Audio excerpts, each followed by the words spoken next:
That means they don't have smokes on A because he's playing anchor on B. We could probably walk A main. Do I have enough bullets to get all three? And that's always how I look at it when I retake. This is good. Ugh. We're in a 2v1. How do we play this? How do we play this? Okay, we're on hell. One enemy remaining. I have a flash. My name is Jollz. I'm a Radiant player. If you're enjoying this type of content, be sure to like and subscribe, considering 80% of you guys are still not subscribed. I do these coaching sessions live, so you're more than welcome to swing by the stream and ask questions. If you're interested in coaching yourself, click the link in the description, click the book a lesson button, and select your plan and time. Lastly, if you want a chance to win free coaching, be sure to comment down below your Discord name and why you think you deserve it. I'll be picking out a person randomly. Other than that, enjoy the video. Yo, what's up? If you can, send me your tracker GG if possible. Sure. We can take a quick little look at that, see what's going on there. When I first signed up for the coaching session, I was silver 3.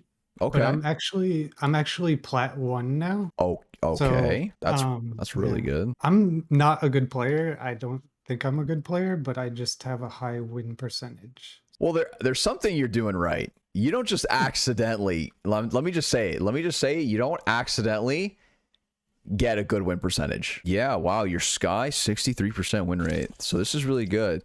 Your damage is a bit low though. You're, 130 damage per round. You usually do want to aim for like, at least 140 and up on controllers, initiators. But KD ratio is good. Correct me if I'm wrong here, but I think that you play pretty smart, right? And you don't overheat. You play around the bomb. You play around objectives. You don't over rotate. Yeah. Okay. So is that basically what's happening? Yeah, as Sky, I pretty much only play Sky or Sage. And I feel like I go for heal way too much and I get caught out trying to heal teammates, or like I can't trade them because I have my heal out. Okay. Yeah, so I would usually prioritize trading kills over trying to get heals off in a tight situation. Is there a specific map you think you do better on or you struggle on? I definitely struggle on Icebox a lot. I kind of switched to playing Sage on Icebox. Okay. Just because I find it so hard to plant in gold without the wall to cover you. I have I'm almost unbeaten on Breeze, and I really like Ascent also, so. Okay. These are 2 maps I feel like I like. Can you win a lesson? Yeah, if you comment on my YouTube videos. Who's the strongest champ right now? Probably Chamber. Blinded.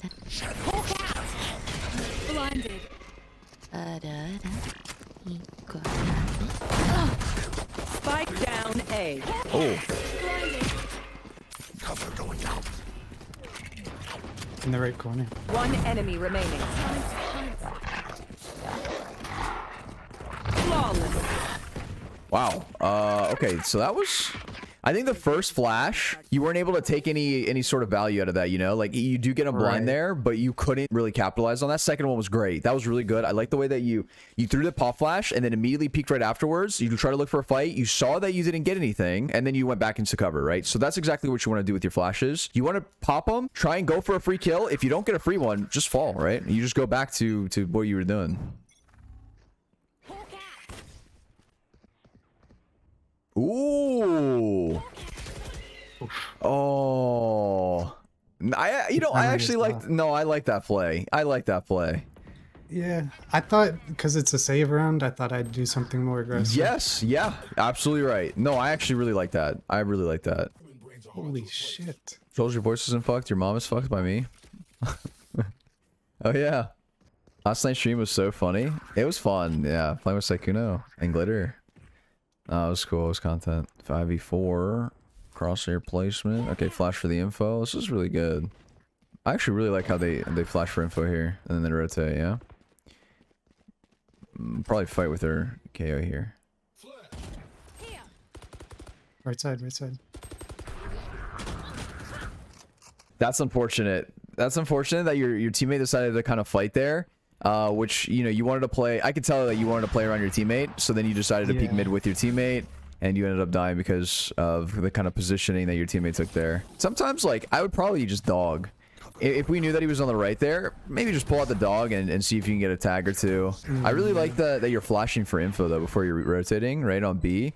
You throw a flash Yeah. on B. Is that something that Pest was telling you to do? Because that's something that I noticed a lot of. Yeah, it's definitely something because I used to over rotate a lot, and then Yeah. they would come to the site that I was on. Yeah. So I've yeah. just started flashing to make sure.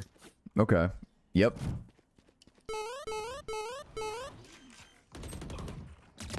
A shot. Spike Nice. planted. Careful here. Okay, crosshair placement actually is not that bad. Sleep tight. This is good. Yeah. Player Okay, this was a good try. This was a really good try. I actually really like the first couple kills. Crosshair placement is good. Your movement is good. Only thing I would have done before pop flashing and doing that play, I would have reloaded. I would have reloaded. So Yeah. usually, you know, you don't want to over reload. It's bad. But when the biggest thing for me when I like to reload, if I know that I have to retake a site and there's like a lot of people up, then that's when I know that I'm going to need a lot of bullets. Because like, let's say you do drop. You dropped with 8 bullets left. Let's say you do kill that Reyna. You don't have enough bullets to kill the last 2. You know what I mean? Do I have enough bullets to get all 3? And that's always how I look at it when I retake. Even if I'm down, like if I'm out like 4 or 5 bullets when I'm retaking, like right before going in, it's like I'm about to go into war. I have to just reload everything. We just played together. Oh, this guy runs A. There's no way. Literally no way he doesn't go A. Yeah. spike planted. Oh, the silent jumps. Oh, you want to know why you want that? It's because of those silent jumps. That catches a lot of people off guard. 30 seconds left. Spike planted. One Gen enemy lost. remaining. God.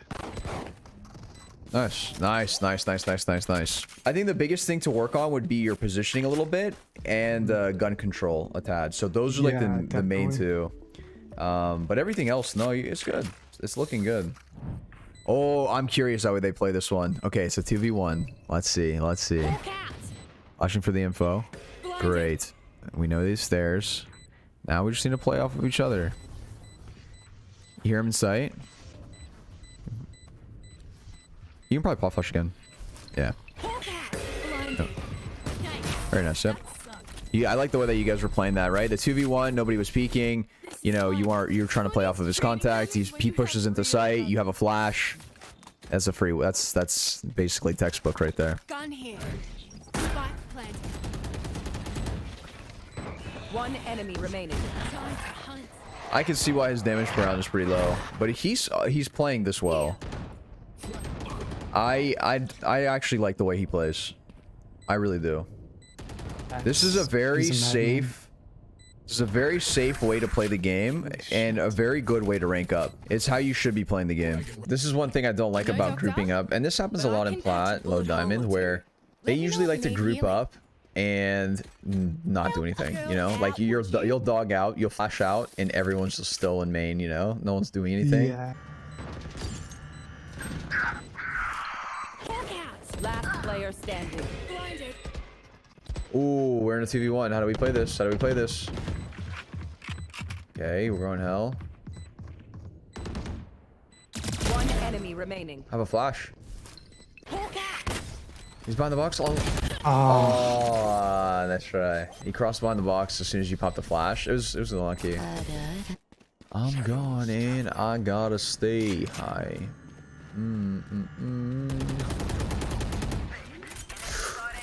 Whoa, this was risky. Oh, that was really risky.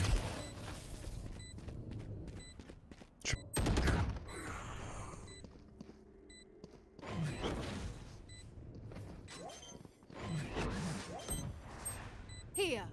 One enemy remaining. Last player standing. Very nice. I like how you had to ping the bomb yourself. Yeah. Oh god. Yeah. Usually I wait for my teammates, but Yeah, oh my we God. can't. The one thing though that's scared me this round, I actually like the rotation from B all the way back to spawn after you realize your teammates had A site. This was all really good. The plants I thought was a little bit scary, right? Because they could have peeked from Yeah. heaven. No one was holding your heaven there. I was a little bit scared about that. That's the only thing. Everything else I thought was really good. I like the way that you played that. So that's a good 1v1 to have. That's so tragic. Defenders win. If KO was here, you guys easily won this game, but Yeah. oh, that's so tough. Okay. All right. Let me share my screen and go into a quick custom. Let me show you some stuff that might help you out. But overall, I actually really like the way that you play. I think it's very good, patient, and smart. It's how you should be playing the game. Instead of taking like all these wide swings, 1v1s, unnecessary fights, I don't think you do that, and that's good. I think there's some like commitment issues sometimes with taking fights where you don't commit to the fight, and you kind of just you do what you mentioned. You take a couple shots and you start wiggling back, you know, you like as you're falling off. So let's talk about positioning. All right, positioning on the defensive side.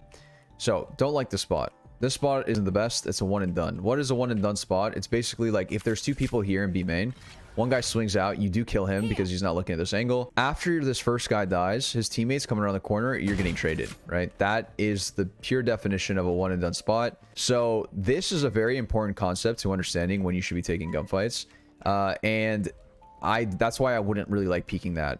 So what I would have liked better, even this angle here, I wouldn't be holding it because usually how they clear something like this, they come around, mark it, you know, spawn, stairs, maybe here, and now they look here, right? This is like textbook clearing. What I would do, so this is a good spot, but what I do is I take it up a notch, right? I hide here and I timing them, right? I just like, I wait 3 seconds and then I just peek again. So the idea is like, if they peek me at the same time I peek them, then it's like the fight that we would have had anyway. But if not, we have the timing. I'd rather you just clear something like this, right? Clear here, close here. This is a big common spot.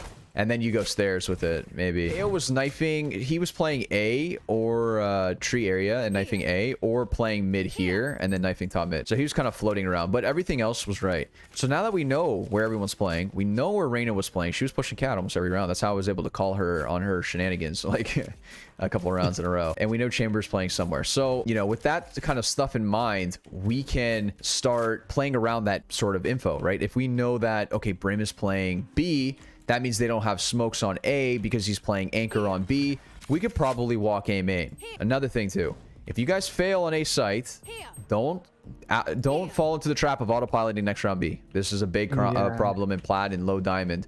They're just like, oh, A didn't work. They don't say a word. They just group up here. It's subconscious to do this, by the way. It's like human nature. For if something doesn't work, they just subconsciously try something else. Because they don't want to walk in, because they you know, they go A, they're like, oh, A bad, let's go good, right? Subconsciously. So without even thinking, they autopilot to the other side. And that's why it's so easy to read enemy teams sometimes. That's what I'm building. We know we in chatty, your channel is desolate. You at your peak and you'll never be relevant. Now we got beef and